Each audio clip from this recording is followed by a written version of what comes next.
New जशरवी आपको मैं जो दिखा रहा हूँ एक कर्ज मुक्ति अभियान जो अलग अलग संस्थाएं द्वारा ये चलाई जा रही है। तो मैं दिखाना चाहता हूँ जिस प्रकार से देखिए निःशुल्क मुक्ति कर्ज भारत अभियान। तो यहाँ पे जो है अभियान में काफ़ी लोग आए हैं, हम उनसे बातचीत करेंगे किस प्रकार से कर्ज में प्रताड़ित की जाती है और आने वाले समय में इनके जो एजेंट आते हैं उनके साथ में क्या क्या अभद्र शब्द का उपयोग करते हैं। जी सर नमस्कार। नमस्कार सर, नमस्कार। जी सर आप कैसे हैं? मैं ठीक हूँ। मैं भाईंदर से आया हूँ यहाँ पे। ये कर्ज मुक्ति भारत का अभियान का ये जो चल रहा है, इसको मैं 2 साल से हर जगह पे मैं अटेंड कर रहा हूँ मीटिंग इनकी। और मेरी खुद की प्रॉब्लम ये है कि मैंने 12 साल पहले मतलब 2012 में लोन लिया था दीवान हाउसिंग से। दीवान हाउसिंग से 15 लाख का लोन लिया था प्लस 1 लाख का इंश्योरेंस किया था। तो 16 लाख का लोन मैंने लिया है। उसके अगेंस्ट में मैंने पिछले 8 सालों के अंदर 23 लाख तक लगभग भर दिया मैंने पैसे। उसके बाद कोविड आया। कोविड आने के बाद सारे धंधे चौपट होने लगे, तो सारा बिजनेस कम होने लगा। तो हम लोग उस स्थिति में आ गए कि हम लोग उनका जो EMI है वो नहीं भर पा रहे थे। तो बैंक से मैंने गुजारिश किया कि भाई अभी देखो मैंने इतने साल तो भरा है, अब मैं भर नहीं पा रहा हूँ, तो या तो मेरे को 2-3 साल का टाइम दे दीजिए या फिर मेरा सेटलमेंट कर लीजिए, तो जो भी मैं दे दिवा के ख़त्म कर देता हूँ। तो वो टाइम में मेरा 14 लाख का वो लोग ऑनलाइन बता रहे थे, मतलब कि इतना मेरे को आपको देना है और 14 लाख 23 लाख भरने के बाद भी 14 लाख और देना है। यानी आपको जो 23 लाख भरना ही भरना था, 14 लाख एक्स्ट्रा उनका ब्याज हो गया। हाँ, और 26 मतलब 15 लाख का लोन लिया, 16 लाख का वो इंश्योरेंस किया। 16 लाख के बदले में मैं 23 लाख भर चुका हूँ। उसके बाद भी वो 14 लाख और मांग रहे हैं। 2 साल पहले की बात है। अब तो क्या मालूम कितना बढ़ा दिया होगा उन्होंने। अभी तक आपने कुछ रिक्वायरमेंट किया कि नहीं आपने किया? मैंने बहुत सारा इनसे जुड़ने के बाद में मैंने बैंक को हर महीने पत्राचार कर रहा हूँ। मैं हर महीने उससे मिल रहा हूँ, भेज रहा हूँ, मैसेज भेज रहा। लेकिन अब मेरे को मालूम पड़ा है कि बैंक ने मेरे अगेंस्ट में जाके मेरे को बिना कोई इन्फॉर्म किए हुए मेरा केस फाइल कर दिया है थाने कोर्ट में, मेरा फ्लैट सीज करने के लिए, नीलाम करवाने के लिए। तो मैंने अब वापस ये कर्ज मुक्त भारत से मैं इनको अपील कर रहा हूँ कि मेरे साथ में मेरी आवाज़ उठाइए और वहाँ से कीजिए, मेरा सेटलमेंट करवाइए। तो अब वो सेटलमेंट करने में राजी नहीं है। वो मेरा घर 12 लाख 14 लाख के लिए मेरा पूरा 80 लाख का घर बर्बाद करना चाहते हैं, उसको नीलाम करना चाहते हैं। तो आपका पूरा लोन पे हो गया था, कुछ बाकी था? नहीं, वो जैसे उन्होंने 15 साल का लोन दिया था मेरे को, तो उसमें से 8-10 साल मैंने भर चुका हूँ। बता रहा हूँ ना कि 16 लाख का लोन लेके 23 लाख में भर चुका हूँ। अभी भी 14 लाख बोल रहे कि 14 लाख भरो। 2 साल पहले की बात है, ये सच्चाई है। देखिए कह रहे हैं सर कि जो बैंकों का लोन होता है, इन्होंने 23 लाख का लोन था तो अभी उनके ऊपर 14 लाख का एक्स्ट्रा लोन हो गया है। तो और चलते हम बात करते हैं और जो महिलाएं यहाँ भी आई हैं उनसे बात करते हैं। देखिए इस कर्ज अभियान में काफ़ी महिलाएं भी हैं, आप दिखाइए जो महिलाएं हैं। यहाँ पे इतने सारे महिलाएं हैं और मैं आपको बताना चाहता हूँ ये जो महिलाएं हैं ये बोलने में असमर्थ हैं। हमने बहुत बातचीत किया करने के लिए, लेकिन ये अपनी समस्या को बताने के ना कामयाब रहीं। तो मैं बताना चाहता हूँ कि जिस प्रकार से है, जब तक अपनी समस्या को अगर आप हल नहीं करेंगे तो आपकी समस्या कोई हल करने वाला नहीं है। तो इसी प्रकार से जो है अपनी आवाज़ को उठाने के लिए आगे आना चाहिए। हमारे साथ हैं कर्ज मुक्त भारत अभियान के पदाधिकारी डॉक्टर सुरेश यादव, जिन्होंने कर्ज पीड़ित व्यक्तियों को काफ़ी मदद किया है। काफ़ी उन्होंने जानकारी दिया है कि बैंक से कैसे रहना है, रिकवरी वाले से कैसे रहना है। जो कर्ज लेने के बाद जो व्यक्ति परेशान होता है, 1 या 2 EMI नहीं भर पाता है, तो उन्हें बैंक वाले, रिकवरी वाले इतना प्रताड़ित करते हैं, फोन पे धमकी देना, घर पे आके धमकी देना, तरह तरह की नोटिस भेजना। तो मुंबई के दीघा गांव में आज कर्ज मुक्त भारत अभियान का कैंप लगा हुआ था। तो हमारे साथ है डॉक्टर सुरेश यादव जी। हम उनसे पूरी जानकारी लेंगे कि इनका समस्या कैसे हल किया जाए।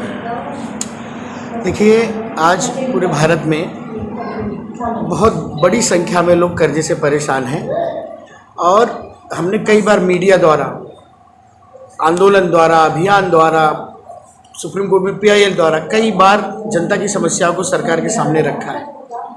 जुलाई 2022 से ये अभियान की शुरुआत हुई, जब हज़ारों लोगों ने सुसाइड करना चालू किया कर्ज की वजह से।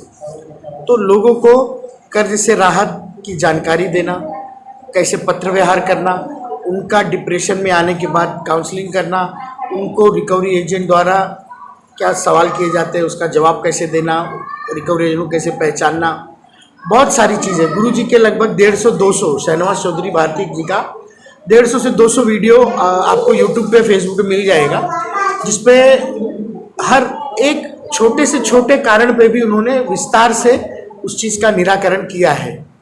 तो हमारा यही प्रयास है कि हम लोग लगभग 2-2.5 साल में लाखों लोगों को जान बचा लिए हैं सुसाइड करने से। लोगों ने लिखित में दिए हैं, पत्र से दिए हैं, वीडियो में दिए हैं कि आपके अभियान द्वारा भविष्य में क्या होगा पता नहीं, लेकिन आज हमारी जान बची है और मैं निश्चिंत रूप से रह रहा हूँ, बैंक के सामने सवाल जवाब कर रहा हूँ अपने डिफेंस में। आज यहाँ पे हमारे साथ करीम भाई भी हैं, उन्होंने भी अभी बताया, जो पीड़ित व्यक्ति यहाँ पे आए हुए हैं, कि काफ़ी लोग उन्हें फोन करते हैं, ऐसा तकलीफ है, ये है, ऐसा है, प्रताड़ित, बैंक वाले प्रताड़ित करते हैं। तो करीम भाई ने काफ़ी लोगों को आत्महत्या करने से बचाया है।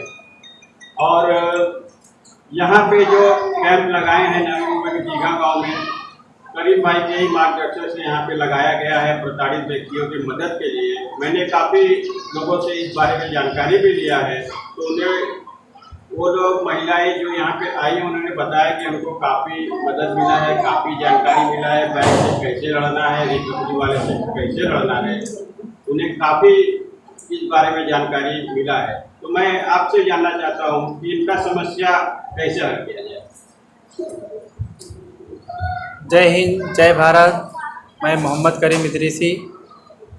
आज इस अभियान जो रखा गया था, कर्ज मुक्त भारत अभियान जो चला रहा शाहनवाज चौधरी जी गुरु जी, इस अभियान से लोगों को बहुत राहत हुई है, जो कि जहाँ तक आरटीआई द्वारा जाना गया है कि आज 95% लोग हिंदुस्तान के नागरिक कर्ज से परेशान हैं, जिसमें से लगभग 2 लाख से ज़्यादा लोग 10 साल के अंदर तकरीबन आत्महत्या कर चुके हैं, जो कर्ज से ही परेशान होकर आत्महत्या किए हैं।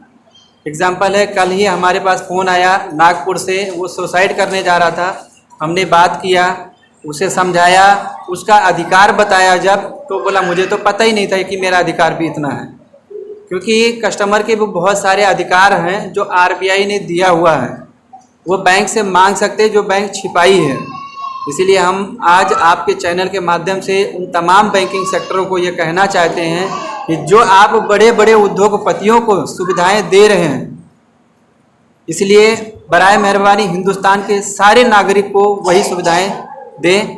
और सरकार से ये हम अपील कर रहे हैं कि आज हमारे जो टैक्स के पैसे जो हम टैक्स पे कर रहे हैं, उस पैसे से बड़े बड़े उद्योगपतियों का भी कर्ज राइट ऑफ किया जाता है, या उन्हें मोहलत दिया जाता है, या उनको बहुत सारी सुविधाएं दी जाती है, जो कि अगर आरटीआई लगाते हैं तो आपकी आरबीआई के बता रही है कि तकरीबन पिछले 10 साल के कार्यकाल में 2000 लाख करोड़ माफ़ किया गया है, जिसमें अगर लिस्ट निकाला जाता है तो आम नागरिक का 5% भी नहीं है,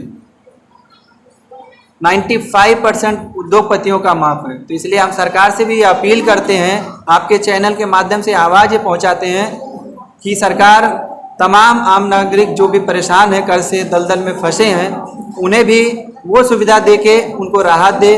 और हमारे सबसे ज़्यादा इसमें जो योगदान आदरणीय शाहनवाज चौधरी जी गुरु जी हैं, उन्होंने 2022 में जब ये मिशन को चालू किया तो उनको मालूम पड़ा कि लोग कर्ज से बहुत परेशान हैं, जो कि ना राजनीतिक दल के नेता उठा रहे हैं, ना कोई पार्टी, ना कोई संस्था उठा रही थी।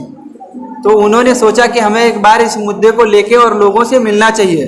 तो उन्होंने जब बाहर रोड पे उतरे, लोगों से जानकारी ली, तो पता चला कि 95% लोग कर्ज से परेशान हैं।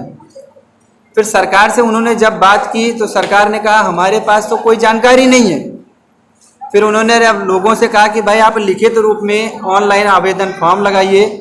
ऑनलाइन फॉर्म जब लगाया गया तो आज लगभग हमारे गुरुजी के माध्यम से उन्होंने जो हम उनको डेटा या ऑनलाइन फॉर्म भर रहे हैं कर्ज मुक्त भारत अभियान का, वो लोगों का जितना भी डेटा जा रहा है वित्त मंत्रालय को हमारे गुरुजी सब पहुंचा रहे हैं, उनके माध्यम से पहुंच रहा है। आज 20 लाख लोगों का डेटा जा चुका है और ये उम्मीद भी है कि लगभग कितने लोगों को कर्ज से माफ़ तो नहीं किया गया है, लेकिन मोहलत दिया गया है। उनके साथ जो दुर्व्यवहार हो रहा था वो दुर्व्यवहार अब हट गया है। लोगों को अपना अधिकार मालूम पड़ गया है, जिस वजह से आज लोग कम से कम बैंक वालों से आंख मिला के बात करते हैं। जिस तरह जब लोन लेने गए थे तो हंस के बात किए थे, आज उस तरह लोन ना दे पा रहे हैं, आर्थिक स्थिति खराब है तो बात कर पा रहे हैं। इन्हीं शब्दों के साथ मैं अपनी बात को ख़त्म करता हूं और हमारे शाहनवाज चौधरी जी गुरु जी का बहुत बहुत धन्यवाद देता हूं